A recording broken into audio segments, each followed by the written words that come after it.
All right, here's the story. I started doing stand-up comedy when I was 14. I'll never forget the first time I was on stage. The guy that introduced me was a guy named J.T. Newton. I'm 47. I can close my eyes and remember the introduction like it was yesterday. It went like this. Ladies and gentlemen, this next young man coming to the stage is starting his comedy career tonight. Who knows? We may be witnessing the birth of a star. Please welcome David Chappelle.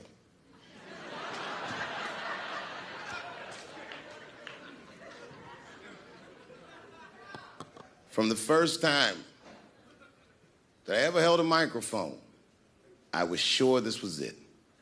I knew I was home. I knew I had found my thing. And my God, man, I was a child. I got good. Matter of fact, I was good from the moment I started. And I'm not saying this to be a braggart. I'm telling you the truth. These old niggas was in awe of me. How was this little boy so poised? They used to say. I was. I mean, you know, I got better, but it started out good. About a year into it, when I was 15 years old, I had written a joke during the AIDS epidemic about having a Goodyear condom. Something, I don't even remember the joke. Something about an industrial strength condom by Goodyear. I just remember all the comedians really liked that joke. And there was an older comedian. And he came to me one night after the show, after he saw the joke, and he said, listen, I got an audition at another comedy club, and I was wondering, do you mind if I do that joke? I just want to borrow it. Now, I'm a kid. I don't know any better. I'm like, borrow it? Well, I guess, sure, if it'll help your career. I let him do the joke. And then weeks later, I was waiting to go on in a comedy club, and he went on before me, and he did the joke. And after the show, I pulled him aside, and I said, hey, man, I don't mind you borrowing my jokes, but you got to give them back. He said, oh, I forgot to ask you. He goes, let me buy that joke from you for $50. And I said, man, I'd do it, but I'm just starting out. I need all the material I can get. The idea being that the more material I can accumulate, the faster I'll be able to make money for my work. I said, I can't do it. I want my joke back. I'll never forget this. Remember, I was a 15-year-old child. This guy was a grown-ass man. He stood up over me so I could see how big he was. And he said to me, really? I can just take it. And he did. I got scared because I was a child. But I never forgot that. I never forgot that. I was 15 years old. I'm 47 now. I think about this guy all the time. When I look at my own kids and I see how young and innocent they are, I can't believe someone did that to me. And I don't think about it every day because that was the worst thing that happened to me. I think about it every day because that was the first time that someone ever did that to me. But in my career, it has happened many, many times since, where someone would intimidate me or scare me and take something that I believe was mine. I'll tell you another story. Now I'm 18 years old. I'm living in New York City, and I just finished my first road tour, which was a very difficult tour. I'll spare you the details. Now I'm back in New York, but my rent is paid, thank God. And I have $60 to my name, and a woman that I had met in Pittsburgh, a bad Dominican bitch,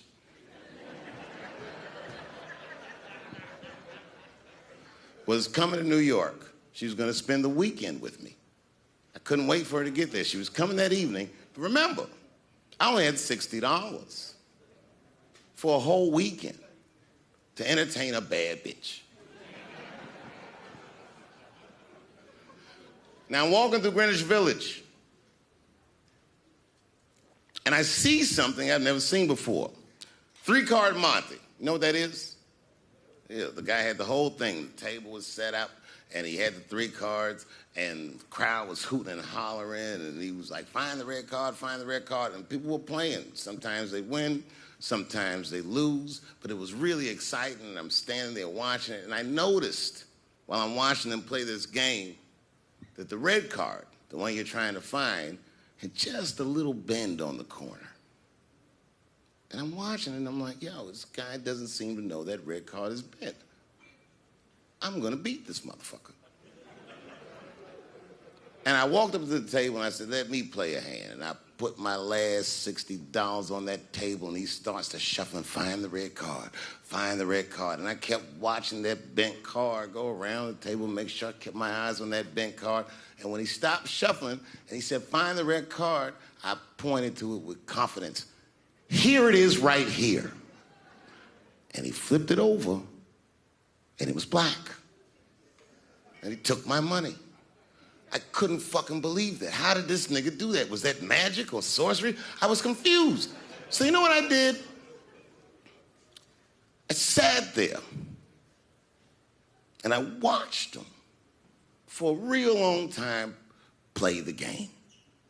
And I realized that all those people who was doing all that hooting and hollering and betting, my God, they were his friends. They were in on the whole thing. I felt so wronged. I felt so stupid. And then the next sucker came up to the table and was about to put his money down. And I said, fuck that, man. Don't put your money there. All these niggas is in on it. It's a trick. And when I said that, the guy that was dealing, and this motherfucker was huge, snatched me up by my collar. Feel how strong he was when he grabbed me. I was a skinny little guy. And he was gonna maul me. And the only reason he didn't, I'm sure, is because he saw the fear in my face. And that fear, he looked at me. I saw his eyes go from hard to soft. He softened. Then he looked at me like the way a father would look at a child. And he said to me, young man, don't ever come between a man and his meal.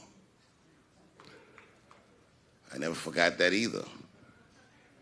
Most niggas would have to run the streets for years to learn a lesson that profound. It took me 2 seconds. Never get between somebody and their paper. Taking a man's livelihood away from him is akin to killing him. Do you know why Prince, the famous rock star that was a friend of mine, do you know why he called himself the artist when he came back?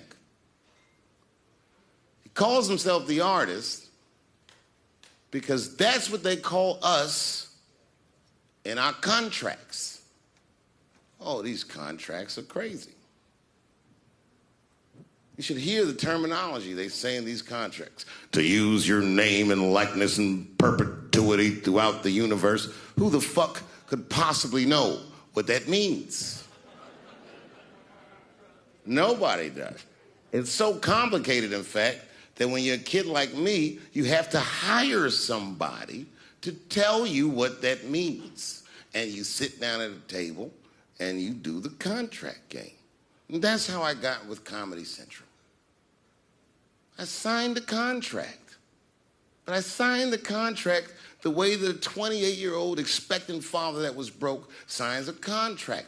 I was desperate. I needed a way out. And it wasn't good money and it wasn't good circumstances. But what else am I going to do, I said. And all these white people sitting at that table told me, trust us, Dave, it's a good contract. And I looked around the table and they all seemed to agree it was a good contract. But what if it was like that game of three-card Monte?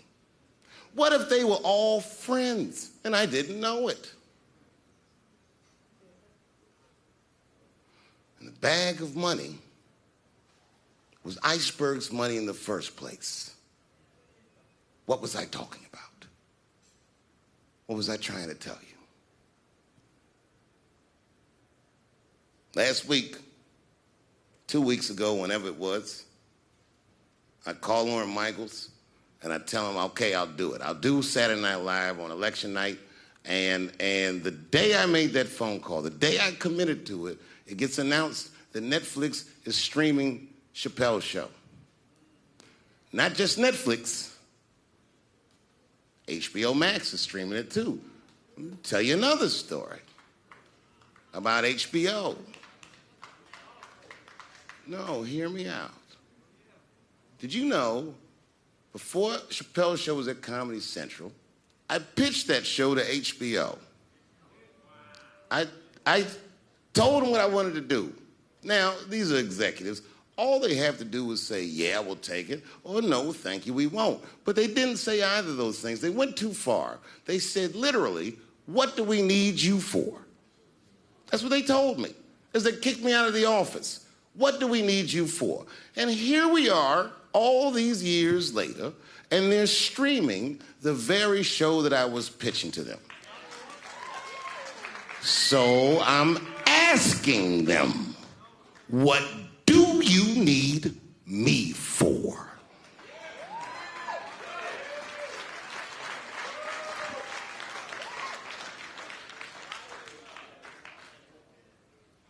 People think I made a lot of money for Chappelle's show. When I left that show, I never got paid. They didn't have to pay me because I signed the contract. But is that right? I found out that these people were streaming my work, and they never had to ask me, or they never had to tell me. Perfectly legal because I signed the contract. But is that right? I didn't think so either. That's why I like working for Netflix. I like working for Netflix because when all those bad things happened to me, that company didn't even exist.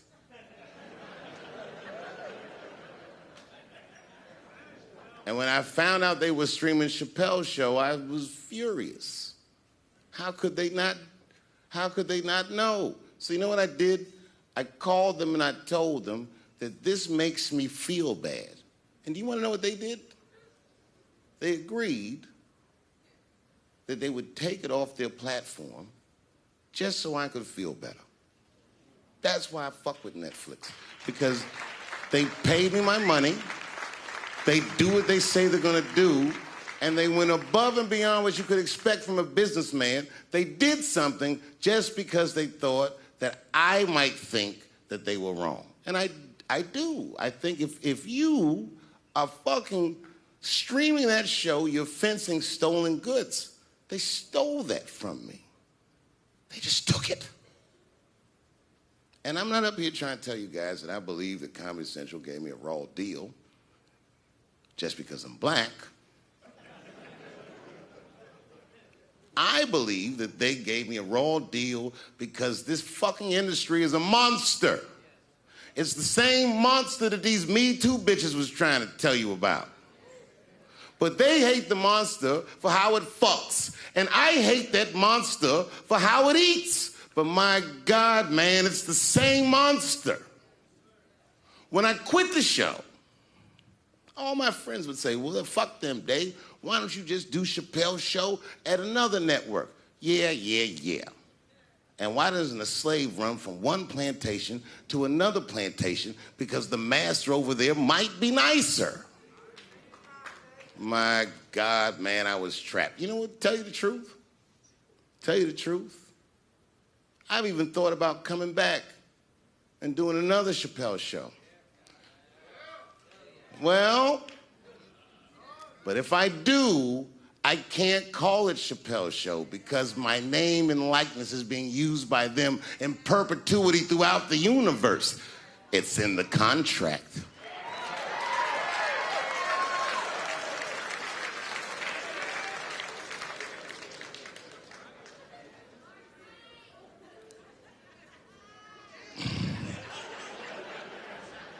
You're not supposed to do this in my business. I'm up here doing something that nobody else in this business has the balls to do. I'm telling you something that you need to know. I'm trying to explain to you what you're seeing. You don't understand what you're seeing. I am publicly flogging a network. And I know that this network niggas, they watching me and they saying, why are you doing this so publicly? Doesn't feel good to be flogged publicly. Oh, believe me, I know. I know exactly how that feels. When I quit my show, they said I was crazy. What was crazy about it? I just didn't want to do it anymore. They said I smoked crack. That's impossible. I was a devout Muslim. I didn't smoke or drink. But I do now, bitch, because you ruined my fucking life. Now it's their turn. This is their first nigga lesson, and I'm honored to give it to them. They're gonna pay me for this show. I called my agent. I said, is there anything I can do about this show? And he said, no. Well, fuck you too then. If you want something done right, I guess you got to do it yourself. So I'm not going to the agents. I'm coming to my real boss. I'm coming to you. I'm begging you. If you ever liked me, if you ever think there was anything worthwhile about me, I'm begging you. Please don't watch that show. I'm not asking you to boycott any network. Boycott me. Boycott Chappelle's show. Do not watch it unless they pay me.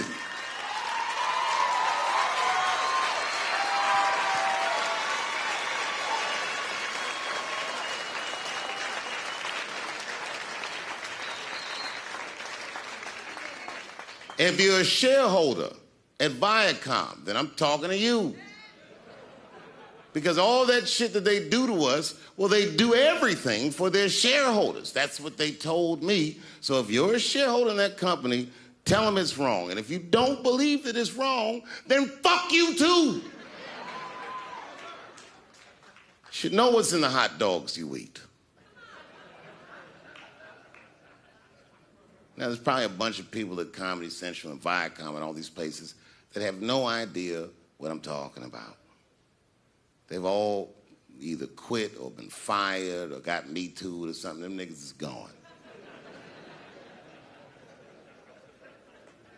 And there's a whole bunch of new young people there, and they're probably looking like, what is he talking about? They may not actually know what the fuck happened to me. So I'll tell you what I'm talking about. Go downstairs to your accounting department, open the books, see what that show made, and look at what you paid me. That's exactly what I'm talking about. You're going to pay me. I am inviting you to come with me and work with me. And let's fight against that terrible, terrible feeling that you made me feel together. We can fight together and work this thing with Chappelle's show out. Or I can just take it. Thank you.